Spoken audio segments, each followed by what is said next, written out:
Hey, it's Dr. John Terry with the International Martial Arts Council of America. Welcome to Martial Arts Business Mastery, where each week we're giving you tips, tools, insights, and resources to help you become a better martial arts school owner and instructor.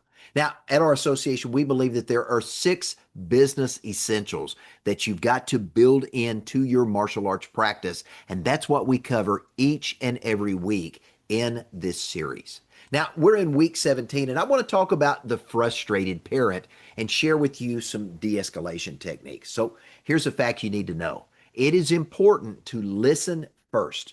When you have an upset parent, listen first and empathize. Put yourself in their shoes and try to see their frustration through their eyes. Because when you do that, you're going to build trust. You're going to turn a complaint into an opportunity to strengthen the bond of the relationship and to take that relationship farther. And we're also going to maintain positive parent-teacher relations in doing so.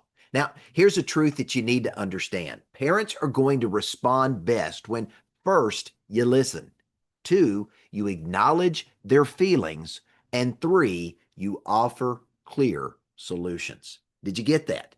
Parents respond best when you, number 1, first listen. Don't talk, listen. Number 2, acknowledge their frustration, their concerns, whatever it is that has caused them to be upset. Acknowledge that. Let them know they're seen, they're valued, they're heard, and then offer clear solutions. So here's what you need to know. Number 1, you want to listen first. You want to defend later. You want to give the parents an opportunity to fully express their concerns before you're going to try to explain your perspective. Listen first, defend later. Give them an opportunity to share what's going on. You might even use a line like this. Obviously, I can see you're concerned. I can see you're upset. I can see you're frustrated. Do you mind if I ask why that is? And then let them talk. Let them get everything out and maybe asking some additional why questions. Well, Jimmy's not getting the attention I think he needs in class. Well, why do you believe it's important that Jimmy get more attention when we're trying to give equal attention to every child in class? Asking a few questions is going to allow you to go deeper to truly understand the real concern. Secondly, again, you want to acknowledge their feelings. Now, even if you don't agree with what they're sharing, give them an opportunity to share it. Recognize, acknowledge their concern, acknowledge their frustration. Now you want to move from this after you've given them a chance to vent, to be seen and heard and acknowledged. Now you want to focus on shared goals. You know, I appreciate you sharing that information with me. I'm sorry you're upset. You know, you and I, we both want what's best for Bobby, Sally, Jimmy, whoever the student is. And then from there, you want to offer a solution, not excuses. You want to move the conversation from pointing blame and trying to say it's your fault, it's their fault, it's somebody else's fault. Move past the blame and move to problem solving as quickly as possible.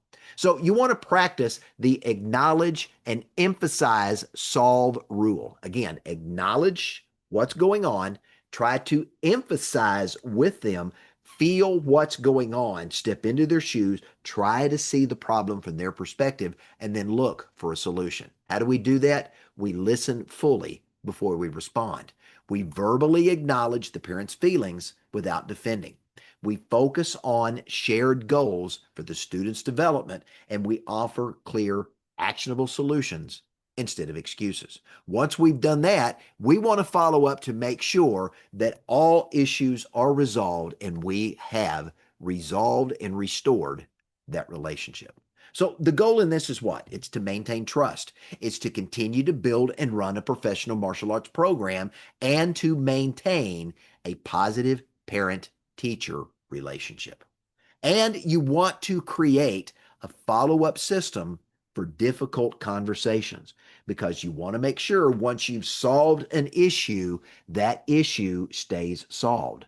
And that follow-up system, maybe it's a follow-up conversation a week or two later. Hey, I know you shared some information with me that you were frustrated about this going on with Jimmy or Betty or whoever it may be. Here's what we've done over the last several classes to make sure that's not an issue anymore. Again, we want to make sure that issues are fully resolved and that those parent, student, teacher relationships are fully restored. That's how we keep happy students that continue to say good things about our schools and give us an opportunity for more influence, more impact, and more income.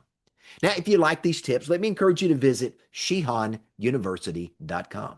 It's there you're going to find tips, tools, insights, and resources for you as a martial arts school owner. We believe you're more than an instructor, but also a teacher that teaches martial arts. You own a business that teaches martial arts. How do we grow the business? Because if we can grow the business, we can give you an opportunity for more impact, more influence, and more income. One of the ways you can do that is by joining the International Martial Arts Council of America. We are the independent martial arts association for martial arts entrepreneurs and martial arts school owners. Dr. John Terry from IMAC USA, thanks for joining me. Have a great day.